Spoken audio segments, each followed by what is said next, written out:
Assalamualaikum dan salam sejahtera aku ucapkan kepada korang semua yang sedang menonton Hey Shadows Channel, dan juga aku ingin mengucapkan ribuan terima kasih kerana sudi meluangkan masa bersama dengan Hey Shadows Channel. And kepada korang juga yang masih baru di channel aku ingin mengucapkan selamat datang ke channel aku di mana aku berkongsikan kisah-kisah seram, kisah misteri dan juga kisah-kisah yang berkaitan dengan sihir yang terjadi kepada individu-individu yang kurang bernasib baik. Alright, so pada hari ini, kisah apa yang bakal aku kongsikan dengan korang ni? So pada hari ini aku akan kongsikan pengalaman dua individu di mana mereka ni berasal daripada Pulau Pinang. And kisah pada hari ini aku boleh cakap dengan kau susah gila. Dia bukan kisah yang kau boleh cari di Google ke ataupun blog-blog yang mana ke.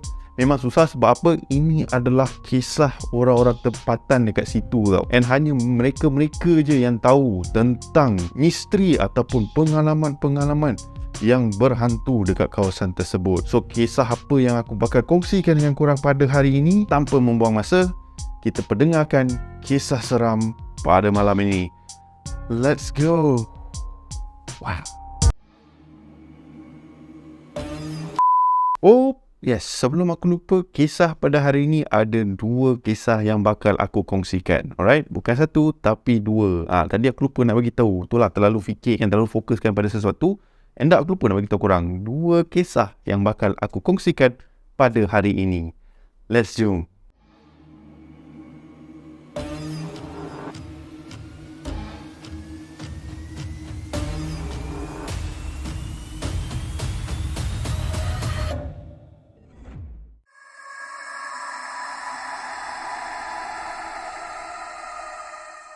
Alright guys, so kisah yang pertama yang bakal aku kongsikan dengan korang berkenaan pengalaman yang dialami oleh si Majid.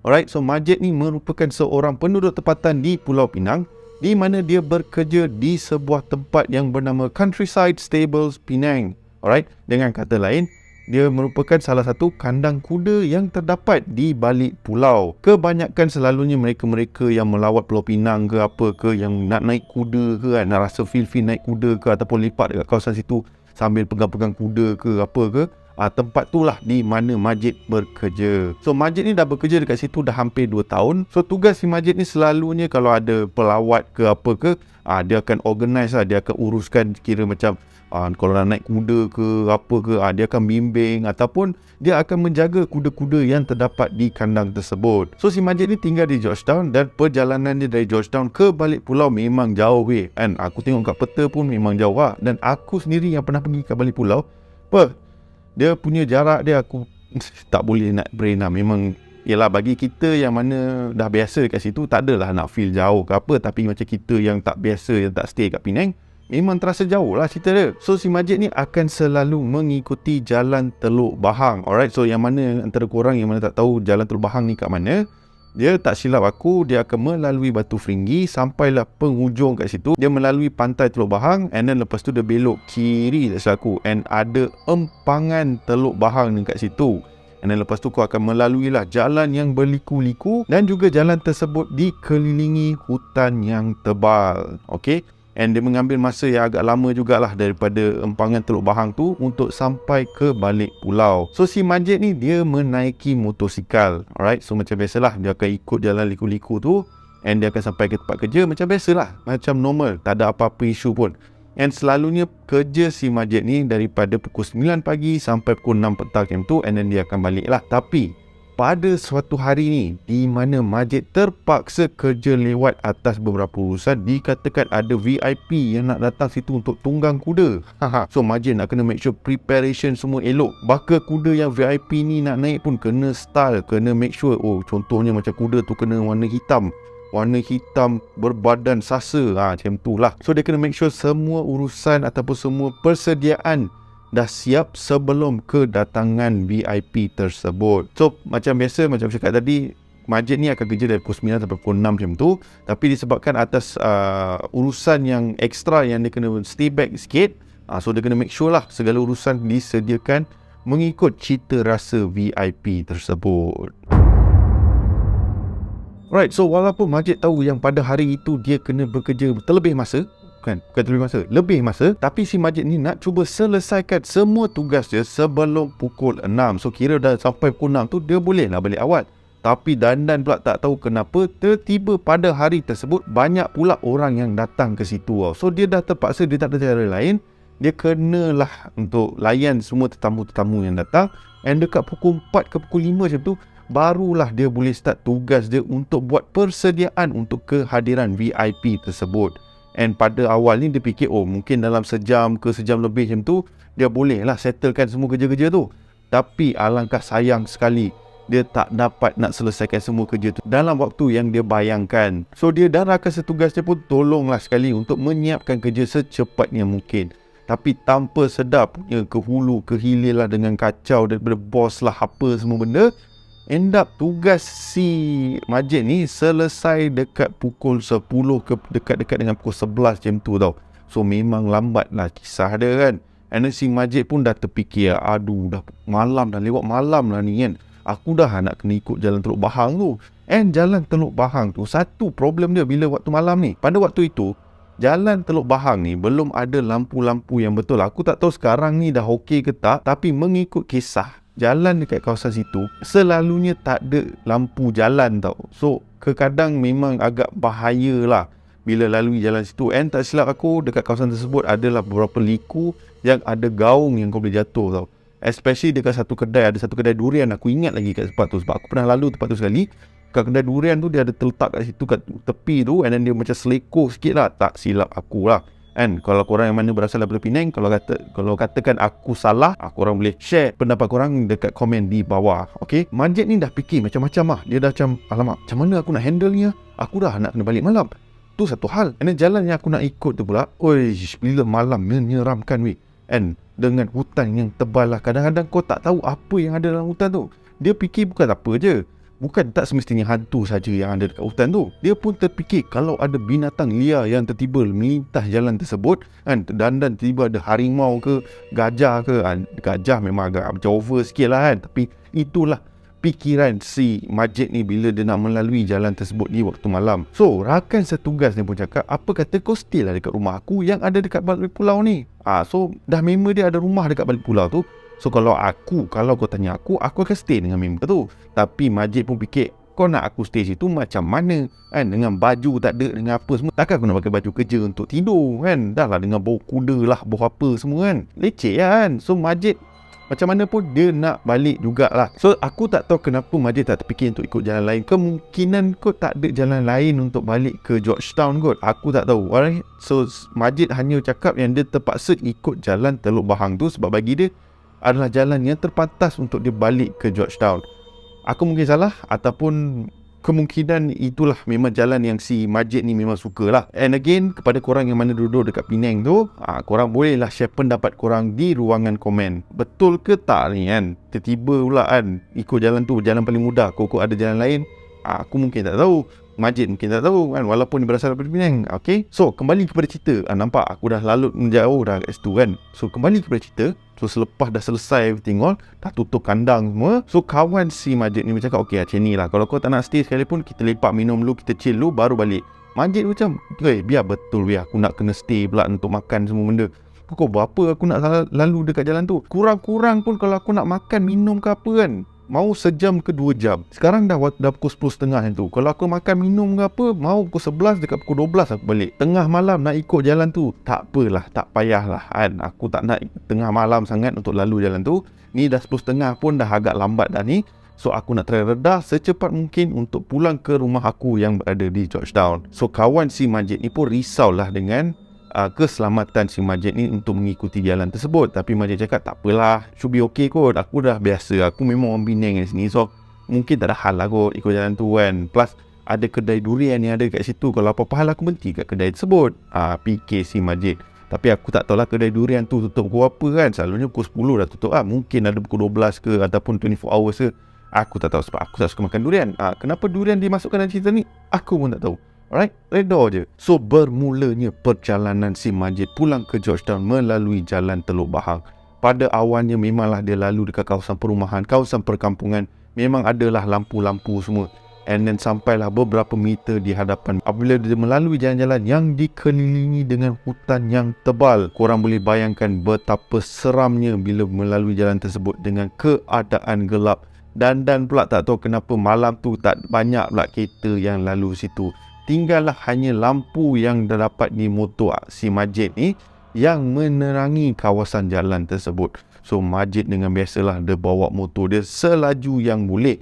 Tapi pada waktu yang sama dia pun terfikir, aku ni pun jangan laju sangat. Kalau kot-kot ada orang tabur minyak dekat jalan ke, ataupun ada beruk letak daun pisang pula, kulit pisang aku tergelincir pula kan. Dah satu hal masuk ke gaung ke, masuk hutan ke, masuk longkang ke, kan dah jadi satu hal. Dah lah jalan tu, problem dia kalau apa-apa terjadi, kecemasan ke apa, mengikuti si Majid ni tak ada line yang clear untuk buat panggilan ke apa-apa. So si Majid ni pun dia kena berjaga-jagalah bila dia lalu jalan dekat situ. So macam biasalah Majid bawa motor dia kan, jalan berliku, dia ambil lap sini, dia ambil lap sana kan, macam pro kan. Sampailah satu tempat di mana tak pasal-pasal, tak tahu kenapa pada malam tu jugalah benda tu nak terjadi. Tengah-tengah bawa, tiba-tiba motor dia just cut off, potong, tak ada power, tak boleh jalan. Dia rem lah apa semua, motor dia tiba macam mati enjin macam tu. So dia pun park ke tepi dengan hanya lampu motor dia saja. Dia cubalah start motor dia kan, tapi tak berjaya. Si Majid dah fikir, aduh, di banyak-banyak hari kan, ataupun di kebanyakan hari, apa bahasa aku cakap ni, di antara hari-hari dia tak pernah pula dia terfikir yang motor dia akan rosak dekat jalan Teluk Bahang ni. And selalunya okey je dia lalu dekat jalan situ, walaupun dekat-dekat maghrib macam tu kan, tapi selalunya tak ada masalah. Tiba-tiba ialah bila benda nak terjadi kan, kau nak cakap apa kan, benda memang dah boleh terjadi. Sekarang ni si Majid dah fikir, dia dekat kawasan yang berhutan tebal, hanya ada lampu motor dia yang menerangi jalan. And member cubalah try call kawan-kawan dia semua kan, tapi tiap kali dia mendial nombor kawan-kawan dia, ada satu awak yang akan menjawab panggilannya. Nombor yang anda dial tidak ada di dalam perkhidmatan. So member pun frust lah, cuba berkali-kali untuk telefon tapi still gagal. Dia try lah hantar SMS lah, WhatsApp lah apa semua, tapi selalu akan keluar tanda seru. Sebab apa? Yalah tak ada line lah kan, apa lagi kan. So si Majid pun dah fikir, macam mana ni kan, kalau aku nak fikir untuk jalan sampai ke kedai durian tadi tu, jauh juga kan, mau dalam 1 kilometer ke 2 kilometer macam tu kan, fikir si Majid. Padahal kedai durian tu dah berapa meter ke depan tu je, dalam 100-200 meter macam tu ke. Tapi disebabkan si Majid ni dah panik, keadaan gelap dan semua tu, so dia fikir mungkin jauh lagi lah tempat tu kan. So Majid dah fikir macam mana aku nak bawa tolak motor ke apa ke semua kan. So Majid hanya duduk kat situ, terfikir akan nasib dia, tak ada nak buat apa-apa aksi ke, tak ada nak terfikir nak buat apa-apa. Lepas tu dia hanya duduk atas motor dia, termenung, apa aku nak buat sekarang ni, ke aku nak tunggu kereta untuk datang, dan aku try lah tahan kereta ke apa kan. Namun tiap kali adalah 1-2 kereta yang lalu, dia cuba untuk tahan, tiada kereta yang nak berhenti untuk tolong si Majid ni. Yelah, kau bayangkan kat waktu tu, time tu dekat pukul 11.30 ke macam tu kan, member dah tunggu lama dekat situ. Kalau dia nampak kereta sekalipun dekat kawasan situ, tak ada kereta yang nak berhenti, Mat. Jujur lah, kita semua jujur lah, dekat kawasan tersebut, kawasan yang terpencil, kawasan yang tak ada orang. Kalau ada orang yang duduk kat situ tiba-tiba nak berhenti minta tolong, korang akan just lalu kan. Fikir aku ada orang nak rompak ke, ada hantu ke apa, selalu kita akan berfikiran macam tu lah, alright. Tapi yelah, itulah nasib yang dialami oleh si Majid. So Majid pun dah tak tahu macam mana lagi dia nak buat benda tu. So dia cubalah untuk ambil motor dia, Mat. Dia tolak lah motor dia untuk supaya sampai dekat kedai durian tu. Paling least lah dia boleh sampai kat kedai tersebut, and mengharapkan kot-kot ada orang yang still ada dekat kedai tersebut. So si Majid ni pun tolak lah motor dia melalui jalan yang berliku-liku di jalan Teluk Bahang tersebut tau. And then bermacam-macam benda lah si Majid ni fikir kan, macam mana antara banyak-banyak hari yang berlaku, hari ni jugalah benda ni jadi kat aku. Motor rosak, aku kena kerja lambat, balik lambat kan. And then tak pasal-pasal pula lewat malam pula kan, ikut jalan ni. So macam-macam benda lah yang bercelaru di dalam pemikiran si Majid ni. So sambil dia tolak tu, dia pada waktu yang sama pun terfikir, quote, janganlah ada benda-benda yang tak diingini terjadi kepada diri dia. Sebab benda yang dia paling risau, kawasan tersebut dah lah dikelilingi dengan hutan. Dia tak risau pasal hantu ke apa. Katanya pada awalnya dia tak risau pasal hantu, tapi dia paling risau kalau ada binatang yang liar keluar daripada hutan tu kan. Kod tiba-tiba ada gorila yang keluar kan, curi motor dia kan, apa kan. Dah satu hal lah. Majid pun meneruskan perjalanan dia sampailah ke satu tahap. Tiba-tiba si Majid berasa kurang selesa dengan keadaan di mana dia berada tau. Si Majid pun terasa macam, kenapa aku rasa seram sejuk semacam ni ah? Kenapa aku rasa macam meremang tiba-tiba ni? Ada benda tak kenal. Tolonglah, janganlah benda-benda yang pelik ni. Risau aku dah seorang kat sini kan. So si Majid pun cubalah abaikan apa yang terlintas di fikiran dia and meneruskan untuk tolak motor dia. So si Majid pun fikir, jauh lagi ke kedai durian tu? At least kalau dah sampai kat kedai durian tu cantik lah. At least confirm ada tuan punya kedai kat situ. Kalau dah tutup sekalipun kan, fikir si Majid. So Majid pun berjalan lebih laju lah untuk tolak motor dia. Motor dia dah berat satu hal kan, and then dia nak kena tolak laju pula. So si Majid ni berharap lah tak ada apa-apa gangguan dia rasa kat situ je. Tapi sepanjang perjalanan dia terasa seram sejuk. Dia terasa segala bulu yang ada dekat badan dia meremang macam berdiri tegak tau. Macam kulit ayam macam tu, kau tahu tak? Kurang macam tu lah. Okay? So si Majid pun sambil dia tolak, dia terasa motor dia macam makin lama makin berat tau. Dan tapi bila si Majid pandang motor dia, dia tak nampak apa-apa. Dia pelik lah, apa hal pula motor aku tiba-tiba berat pula ni? Tak logik, macam tak masuk akal le. So si Majid pun teruskan untuk tolak motor dia. Makin lama dia lalu kat jalan tu, makin berat motor dia. Sampai satu tahap dia terpaksa park motor dia kat tepi, and dia pandang kat motor dia je sambil usah motor. Apa yang tak kena dengan motor aku? Tayar pancit ke? Dia check motor dia, tak ada pula tayar pancit ke apa-apa. Still elok je. Dan dia check kok dia tertekan brake sambil jalan ke apa, pun sama juga. Tak ada pula si Mamat tu tekan brake. So si Majid dah jam, kenapa motor aku berat? Tapi pada masa yang sama, aku rasa seram sejuk lagi. Apa hal ni? And then plus si Majid tak adalah terfikir ada terbau benda-benda harum tak pasal-pasal ke, terdengar bunyi-bunyi ke apa. Apa yang dia dengar adalah bunyi hutan yang standard lah. Bunyi serangga lah, bunyi apa semua beruk ke apa kan. Macam tu lah bunyi standard dalam hutan kan. So si Majid macam pelik, something is not right. Dan tiba-tiba dari jauh Majid nampak kenderaan yang sedang menghala ke arah dia. Majid dan fikir, cantik ah. Kali ni tolonglah berhenti. So si Majid pun pergi kat tepi jalan dan dia buat ceni lah untuk cuba dapat perhatian kenderaan tersebut. So apabila kenderaan tu makin menghampiri, kau tahu apa kenderaan tu buat? Dia high beam si Majid tau. High beam non-stop. Tap, laju gila lalu. Dan si Majid dah, kau hajar man. Bukan nak berhenti high beam lagi. Apa benda sial? So Majid pun pelik kan. Bukan nak tolong ke apa kan. Tapi itulah situasi si Majid kan. Kereta tu lalu, dia dah siap high beam lagi. Majid pun time tu dia tak terfikir apa-apa pun. So si Majid pun teruskanlah perjalanan. No choice lah kan. Tapi again, bila dia tolak ni motor dia still terasa berat yang semacam tau.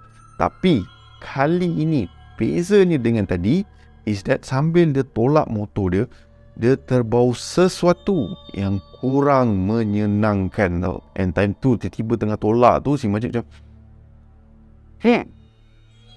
what's this smell? Takkan ada loji kat kawasan sini. Aku tahu ada empangan kat situ, tapi empangan tu tak ada kena-mengena dengan bau macam bau pangkai macam tu tau. And time tu Majid dah rasa risau semacam tau. Dia rasa macam ada benda yang tak manis sedang berlaku tau. And time tu lah dia terfikir, kenapa motor dia tiba-tiba jadi berat? And kenapa kenderaan yang lalu dekat tepi dia tadi high beam kat dia? Majid hanya boleh fikir satu benda je. Kemungkinan besar ada sesuatu yang Majid tak nampak yang sedang duduk di atas motor si Majid. Tapi apa yang Majid buat is that dia teruskan perjalanan dia tolak motor dia, walaupun dia still tahu yang motor dia masih berasa berat, and dia dalam otak dia dah start bermain dah. Ada benda yang sedang duduk di atas motor dia. And nasib baiklah, setibanya dia ambil satu selekor tu, dia nampak dari jauh ada macam lampu yang meriah. And yes, itu adalah kedai durian yang aku cakapkan tadi, yang terletak kat tepi tu. So ketika Majid nampak kemeriahan lampu yang diterima dalam hutan tu, Majid jadi excited lah. Yes, Alhamdulillah, sampai juga kedai durian tersebut. And Majid pun cepat-cepat lah tolak motor dia. Tiba-tiba kedengaran ada orang menjerit kat dia, "Weh, tinggal motor kau. Tinggalkan motor kau." Dan Majid macam, tinggalkan motor aku? Kenapa? And then lepas tu kelihatan ada seorang lelaki yang berjalan ke arah luar and bagi tahu Majid untuk tinggal buat motor dia kat tepi and datang cepat dekat arah kedai tersebut. So Majid pun macam, okay, alright, fine, aku tinggalkan motor aku. And walaupun aku terasa pelik, okay, aku tinggalkan motor kat situ. And si Majid pun berlarilah secepat mungkin ke arah kedai durian tersebut. And apabila dia sampai kat situ, lelaki tersebut yang suruh dia tinggal motor kat situ merupakan tuan punya kedai lah. Senang ceritanya betul, okay? Tuan punya kedai. So si Majid ni pun tanyalah, kenapa you suruh I tinggal motor kat situ? Kita jangan cakap sekarang lah. Kita cakap nanti boleh lah. Sekarang tak bagus lah, kata tuan punya kedai. So si Majid pun duduklah dekat situ. Nasib baiklah kedai tu masih buka lagi. Okay, so adalah beberapa orang dekat kawasan tersebut. So Majid pun duduk kat situ. Dia terfikir, patutkah aku makan durian sekarang ni kan, walaupun dah lewat malam macam ni kan. So fikir lalas Majid kata dia duduklah minum air kosong tu. Sampailah satu masa dekat-dekat nak tutup macam tu. Time tu dah lewat malam dah kan, dekat pukul 12 lebih lah. Tuan punya kedai pun datang dekat Majid and tanya Majid, you tinggal mana lah? So Majid pun cakap, saya tinggal kat Georgetown. Apa lah? Macam ni lah, you tinggal motor you dekat tepi tu, saya hantar you balik, saya bagi nombor, esok you call saya jemput you, and then you datanglah ambil you punya motor. Sekarang you jangan ambil lah you punya motor, you tinggalkan motor you kat situ. Macam dia, takkanlah saya nak tinggal motor saya kat situ kan, dekat tempat ni kan motor saya kena curi ke apa ke. Tuan yang punya kedai tu cakap, tak ada siapa akan curi, you tinggal dia punya motor kat situ, nanti okey lah, esok datang tak ada apa-apa punya, jangan risau. So si Majid tu macam, Okay lah, fine lah, aku tinggalkan je lah, dah terpaksa kan. Tuan yang punya kedai ni pun hantarlah si Majid ni pulang. Sepanjang perjalanan, tuan yang punya kedai tak cakap apa-apa pun dengan si Majid ni. Majid ni pun tanyalah, kenapa you suruh I tinggal motor you semua benda? Tuan yang punya kedai dia cakap, kita jangan cakap sekarang lah, nanti kita sampai bandar kita sembang, okay? Dan pada waktu yang sama, tuan yang punya kedai pun tanyalah dekat si Majid ni, dari mana lah, pergi mana lah, buat apalah semua benda tu kan. So si Majid ni pun cakap lah, dia daripada tempat kerja dia nak balik dan tiba motor dia kena rosak, semua benda dia terangkan dekat si tuan yang punya kedai durian tadi tu. So sesampainya mereka dekat kawasan bandar kan, lepas Batu Feringgi semua benda tu, barulah tuan empunya buka cerita. So time tu lah Majid pun dah okay, kita dah dekat kawasan bandar ni, you ceritalah apa yang dah berlaku. So tuan empunya kedai pun cakap, you tahu tak, saya suruh you tinggal motor you sebab apa tahu? Ada itu perempuan duduk atas you punya motor tau. And then Majid macam, perempuan apa? Apa itu? Itu Pontianak. Itu Pontianak duduk atas you punya motor tau. You tak nampak kah? So si Majid pun macam, Pontianak duduk atas motor aku tak ada, saya tak perasan apa-apa. Tapi saya tolak motor tu terasa berat lah. And then bau busuk lah. Takkan you tak nak tahu. Itu jalan bila malam kalau tak jaga-jaga, ada benda akan datang kacau tau. Kadang-kadang ada banyak aksiden dekat itu jalan. Orang masuk gaung lah apalah. Selalunya diorang kata itu jalan akan ada satu perempuan yang duduk dekat tepi akan kacau orang. So sangat bahaya lah itu jalan. So saya respect sama lu lah ikut jalan tu tengah-tengah malam naik motor lagi. Time tu Majid dah start peluh sejuk dah. And then dia terfikir, alamak, si Majid tak terbayang yang insiden tersebut akan berlaku dekat dia tau. So sesampai ke rumah dia, so tuan yang punya kedai tu pun bagi tahu lah si Majid, nanti ni nombor saya, nanti esok you call saya dan saya hantar you balik lah pergi tu tempat mana you letak motor tu. Jangan risau lah, tak ada orang akan ambil.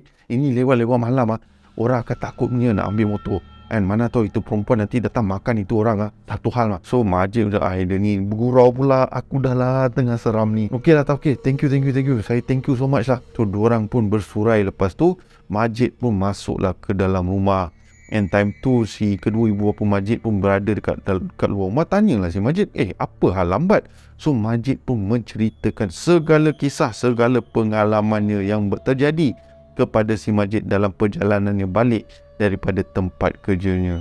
So pada keesokan hari je, nasib baiklah Majid tak ada apa-apa isu ke apa sebelum tu, semua macam biasa. So si Majid pun call lah tauke tu berdatang jemput dia, and dia pun ambil motor dia. Nasib baik motor dia tak ada hilang ke apa ke, tapi sepanjang elok tiba-tiba motor dia tak ada isu, boleh start lah, boleh jalan, everything all. Tapi mengikut kisah, jalan tersebut terdapat bermacam-macam misteri yang terjadi dekat mereka-mereka yang lalu dekat jalan tu, especially ada waktu-waktu dia tertentu lah. Aku tak tahulah, kemungkinan besar maybe yelah ada waktu-waktu tertentu memang akan kena ganggu ke apa ke kan. Yang mana duduk kat Penang, kalau korang boleh share, kod ada pengalaman ataupun ada insiden-insiden yang menyeramkan dekat jalan situ, korang boleh kongsikan lah dekat ruangan komen yang ada di bawah. Okay, so itulah kisah kita yang pertama. Jom kita ke kisah yang kedua pula. Let's jom.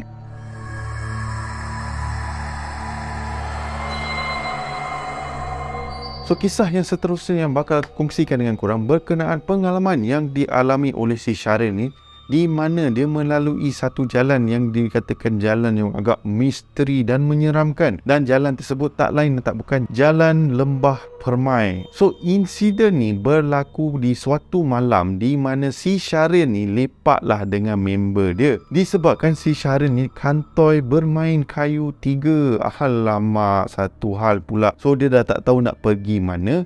Dia pergilah rumah member dia, si Osman ni, untuk meluahkan perasaan dia, meluahkan segala-galanya lah. So, si Osman ni yang dah biasa dengan perangai si Syaril ni. So, Syaril ni boleh dikategorikan sebagai playboy. Macam tu, okay. So, selalunya Syaril akan selalu mengalami insiden yang sama lah. Okay, akan kantoi bermain kayu 3 lah.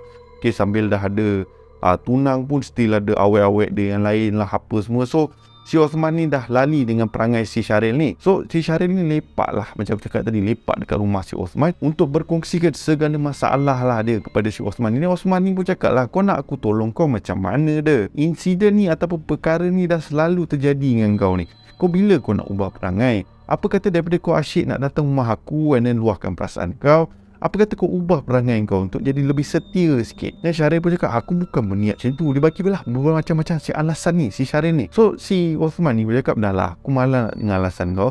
Aku rasa solusi yang paling baik adalah kau mengubahkan nasib kau sendiri, atau kau ubahlah perangai kau yang suka sangat bermain kayu 3. So, diorang pun lepak lah lama semua. Bergelak ketawa pun ada juga. So, biasalah untuk release stress semua benda tu kan. Sampailah satu tahap dalam tu dekat pukul 1 lebih macam tu. So, si Syaril pun cakap, okey lah, dah lewat malam ni, aku nak balik lah. So, Osman pun cakap, okey lah, kalau macam tu, tak ada hal lah. Okey, apa-apa hal pun kita buat bincang. Apa-apa kau text ke call ke apa lah, tak ada hal ni. So, Osman pun tanyalah si Syaril, ni kau nak balik rumah kau ni ikut jalan mana? Jalan utama, jalan Tanjung Bunga ke? Ataupun kau nak ikut jalan Lembah Permai tu? So, jalan Lembah Permai ni adalah satu lagi jalan untuk exit ke bandar. So, jalan Lembah Permai ni dia kira melalui satu kawasan hutan jugalah. Okey, tak ada nak kata hutan tebal ke apa, tapi kawasan berbukit dan berhutan juga, and also berliku-liku jugalah jalan dia.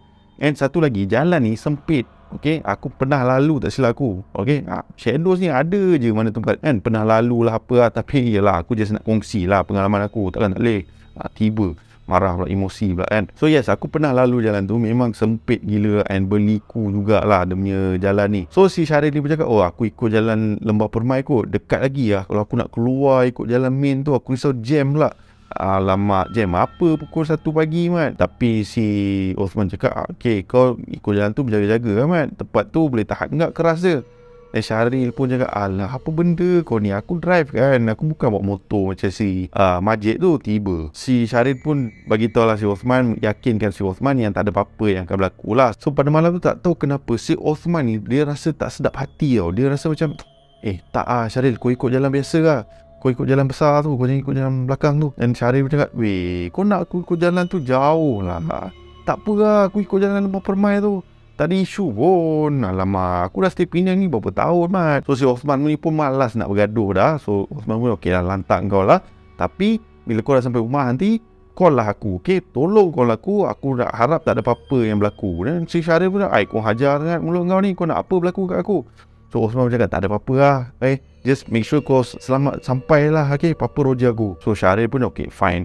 So Syaril pun mulakanlah perjalanan dia daripada rumah kawan dia yang dekat Tanjung Bunga ni untuk pulang ke rumah dia. So yes, macam aku cakap tadi, Syaril melalui jalan Lembah Permai. So jalan kat situ macam aku cakap tadi, berliku, sempit, everything. Also si Syaril ni sambil bawa kereta, dia terfikirlah pesanan member dia untuk bawa perlahan-lahan.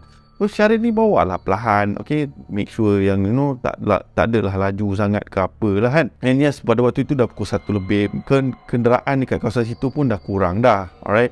So si Syaril ni pun bawa lah masuk jalan sini, masuk jalan situ semua. And then tiba-tiba dia nampak kelibat satu wanita yang sedang berjalan di tepi jalan. Again, macam aku cakap tadi, Syahril ni dia jenis pantang tengok perempuan tau. Syahril pun cakap, "Oi, ada perempuan tengah jalan lah.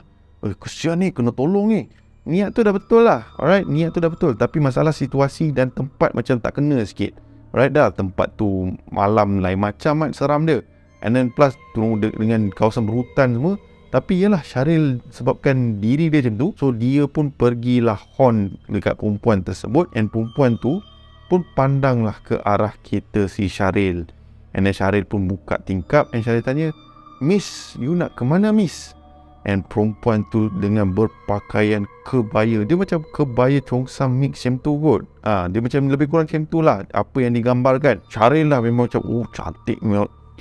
Okay, so perempuan tu pun tunduk and pandang ke arah Syahril. And Syahril time tu, wow, cantik. So time tu Syahril dah tak fikir apa lah. Dia fikir, oh, perempuan tu cantik kan. Dan dia tanya lah, "Miss, kenapa you jalan dekat sini sorang-sorang? Kan, I boleh tolong you hantar lah." So perempuan tu pun cakap lah, "Tak apalah, rumah I dah dekat. Tak perlulah nak hantar.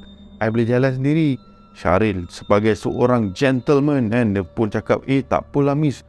Tempat ni bahaya. Nanti kalau ada kereta tak boleh kontrol ke apa, accident terlanggar you pula satu hal. Tak apalah, I hantar you balik. Jangan risau, I okay punya. Alah, plus I nak lalu, I dalam perjalanan balik dah pun." So perempuan tu macam, "Okay lah, since kau dah ajak." Dia pun masuk lah dalam kereta si Syahril. So Syahril pun meneruskan perjalanannya. So sepanjang dia melalui jalan tersebut, bermacam-macam benda lah dia cuba sembang dengan perempuan tu. Tapi perempuan tu hanya pandang ke hadapan, tak pandang langsung ke arah Syahril, and tak cakap apa-apa pun. Dan Syahril ucap, "Kau hajar sangat kau ni kan. Aku dah lah tumpang kau. At least kau sembang lah dengan aku sikit kan." Tapi perempuan tu tak cakap apa-apa pun. So Syahril pun dah malas nak tegur apa lah. So Syahril just continue lah bawa kereta dia. And sambil dia memandu keretanya, tiba-tiba si Syahril terbau sesuatu yang harum, yang macam, "Uish, dahsyat perfume ni. Perfume apa ni? Bio Sauvage? Tak mungkin." Kan? Syahril dah tentu fikir, ini mesti perfume perempuan ni. Jalan dekat situ pun berpeluh-peluh pun still bau wangi. Dahsyat mat. So Syahril pun tanyalah, "Miss, sorry lah nak tanya, you dari mana lah?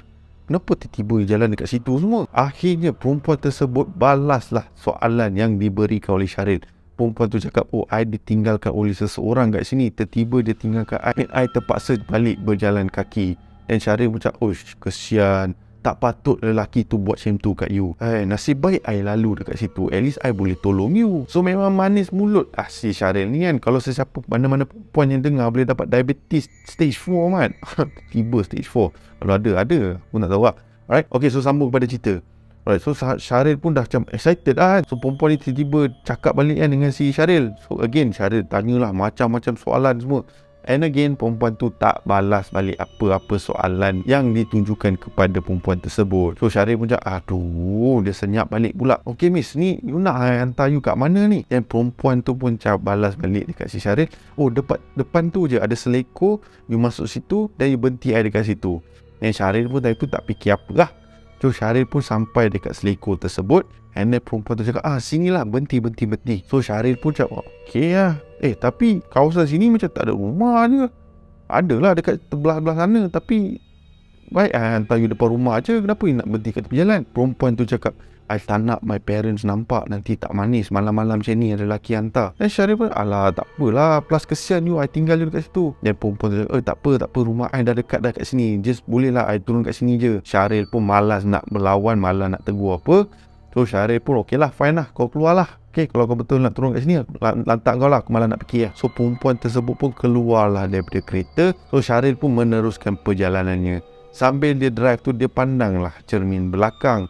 And dia berasa pelik sebab perempuan tu jalan ke arah kawasan yang tanah lapang. So si Syahril ni macam, kenapa perempuan tu jalan arah yang tak ada kawasan perumahan? Kenapa jalan ke arah situ? Tapi apa yang Syahril tak sedap pada ketika itu is that tempat di mana Syahril berhenti dan drop off perempuan tadi tu, sebelah kanan dia, sebelah kanan dia, so adalah tanah perkuburan Cina dekat kawasan situ. Tapi pada waktu itu member tak sedar lagi. Sampailah dia dah habis pandang perempuan tu, dia dah keluar dekat kawasan perumahan orang semua. And then barulah si Syahril tersedar ada signboard yang tulis kawasan tanah perkuburan Cina. Dia tak adalah tulis macam tu, tapi ada satu signboard yang tunjuk kat situ belah sana lah. And apabila si Syaril pandang dekat situ, and yes, ia merupakan tanah perkuburan Cina. And perempuan yang dia nampak tadi jalan hala ke arah situ. And time tu terus Syaril berhentikan kereta dia. Member terus U-turn, Mat. Kau bayangkan berani tak berani Mamat ni kan. Terus U-turn pergi ke tempat mana dia berhentikan perempuan tu. And yes, tak kelihatan langsung kelibat wanita tersebut. And apabila dia pandang ke belah kiri dia pula, apa yang dia nampak adalah tanah perkuburan Cina. Member time tu dah jam, dah rasa seram sejuk. Sebab member dah tahu dah, dia telah menjemput sesuatu yang bukan manusia, tapi adalah makhluk daripada alam yang sana. Alright, so si Syaril ni terus again U-turn, pecut balik ke rumah.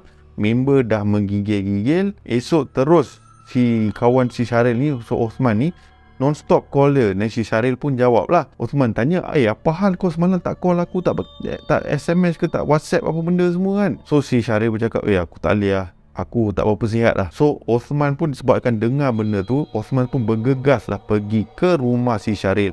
And Syaril pun menjelaskan apa yang telah terjadi dekat diri dia dalam perjalanan pulang daripada rumah si Osman. Osman pun cakap, aku dah cakap dah, aku dah bagi tahu kau jangan ikut jalan tu lewat-lewat malam, kadang-kadang ada benda yang tak manis berlaku. And kau pula pergi jemput perempuan tu, kenapa? Kan, kau ni betul lah kalau dah player tu nama player ke kan. Kau main sebat ke, dengan alam-alam lagi satu pun kau sebat ke. Syaril time tu dah stres lah, kau jangan berlawak dengan aku boleh lah kan. Benda tu tak manis ke baik, sekarang benda tu dah berlaku. So lepas pengalaman tersebut, Syaril lah memang jarang gila ikut jalan tu, especially pada lewat waktu malam. Okay, kadang-kadang memang kan dia ikut jalan tu, tapi pada waktu siang sahaja. So itulah kisah yang dialami oleh si Syaril. Alright gang, aku harap korang semua terhibur dengan kisah yang aku kongsikan pada hari ini. Dua kisah yang dialami oleh individu-individu yang stay dekat Penang, yang melalui jalan yang boleh dikatakan agak menyeramkan. So, aku tak tahulah, alright, adalah beberapa orang daripada Penang, kawan-kawan aku, termasuklah isteri aku sekali, cakap memang jalan kat situ jalan yang keras. Okay, aku pun cakap balik lah, memang lah jalan tu keras, diperbuat daripada tar kot kan. Kalau jalan tu dibuat dari lumpur tak keras lah.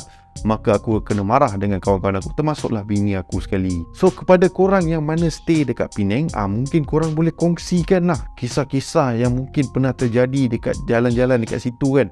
Korang boleh kisah apa pendapat korang dekat ruangan komen. Alright, and also aku serahkan kepada semua viewers aku yang sedang menonton Hey Shadows channel, sama ada korang percaya kepada insiden yang berlaku kepada dua individu tadi. Alright, aku serahkan kepada korang. And again, aku nak beritahu kepada korang, anggaplah kisah pada hari ini satu hiburan, and jangan terlalu taksub. Janganlah sampai kau pergi Penang, kalau kata itulah jalan paling mudah, kau tak nak follow sebab ada, yelah, sebab kisah seram yang aku ceritakan ni kan. Janganlah sampai macam tu sekali. Okay, tak kisahlah jalan mana sekalipun, benda tu akan sentiasa ada. Okay, walaupun kalau kita jalan dekat KL sekalipun dan jalan maju ke apa ke, ada bangunan kiri kanan pun, kalau kata makhluk tu nak kacau kau kat situ, makhluk tu akan kacau kau kat situ. So jangan terlalu taksub dengan sesuatu kisah yang diceritakan, tak kisah ada dengan dari aku ke ataupun daripada YouTubers lain. Ambillah segala pengajaran yang kita boleh dapat daripada kisah yang kita semua ceritakan ni. And yes, kita teruskanlah hidup kita seperti biasa. Kita hidup dengan mereka. Alright, itu tak boleh lari. So janganlah kita terlalu takut dengan makhluk tersebut, sebab kita kena ingat yang takut itu hanyalah untuk Allah Subhanahu Wa Taala. Okay, so sekiranya korang suka dengan kisah yang aku kongsikan pada hari ini, jangan lupa tekan butang like yang ada di bawah. And kepada korang yang masih belum subscribe ke channel aku, korang boleh tekan butang subscribe dan juga bell notification, supaya mana-mana video yang aku uploadkan, korang akan diberitahu terlebih awal. So seperti biasa, nama aku Shadows, and by the orders of the Shadows, stay safe, stay healthy, sehingga kita berjumpa lagi di konten akan datang. Assalamualaikum. Bye-bye.